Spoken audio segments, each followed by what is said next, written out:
দুদিন আগেই দুর্গাঙ্গনের শিলান্যাস করেছিলেন রাজ্যের মুখ্যমন্ত্রী মমতা বন্দ্যোপাধ্যায়। নিউ টাউনে দুর্গাঙ্গনের ভিত্তিপ্রস্তর স্থাপন করেছেন মুখ্যমন্ত্রী মমতা বন্দ্যোপাধ্যায়।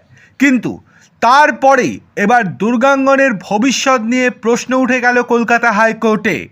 এবার ভবিষ্যৎ কি?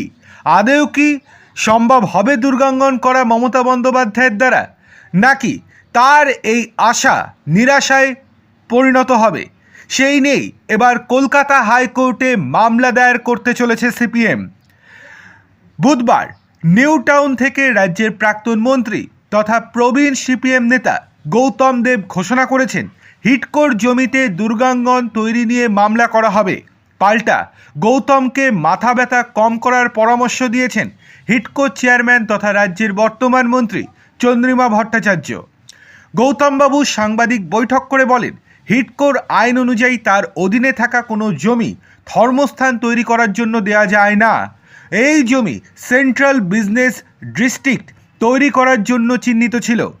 রাজ্য সরকারের জমি অধিগ্রহণ করার নির্দিষ্ট নিয়ম লঙ্ঘন করেছে বলেও অভিযোগ বাম আমলের মন্ত্রীর। তিনি মুখ্যমন্ত্রীকে অন্যত্র দুর্গাঙ্গন করার পরামর্শ দিয়েছেন। গৌতম বলেন, নিউ টাউনে যে ফাঁকা জমি আছে সেখানে শিক্ষা প্রতিষ্ঠান, হাসপাতাল গড়ে তোলার পরিকল্পনা গ্রহণ করা হয়েছিল, কিন্তু ধর্মস্থান নয়। বাম আমলে আবাসন মন্ত্রী থাকার সুবাদে গৌতমই নিউ টাউনের পরিকল্পনা রূপায়ণে ভূমিকা নিয়েছিলেন বলে অভিমত প্রশাসনের অনেকেই। তিনি হিডকো চেয়ারম্যানও ছিলেন। তবে বুধবার মামলার হুঁশিয়ারি দিলেও প্রবীণ সিপিএম নেতা স্পষ্ট করেননি কে বা কারা মামলা করবেন।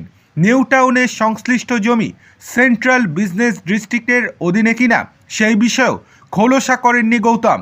তবে সিপিএম থেকেই যে মামলা করা হবে তার বলার অপেক্ষা রাখে না।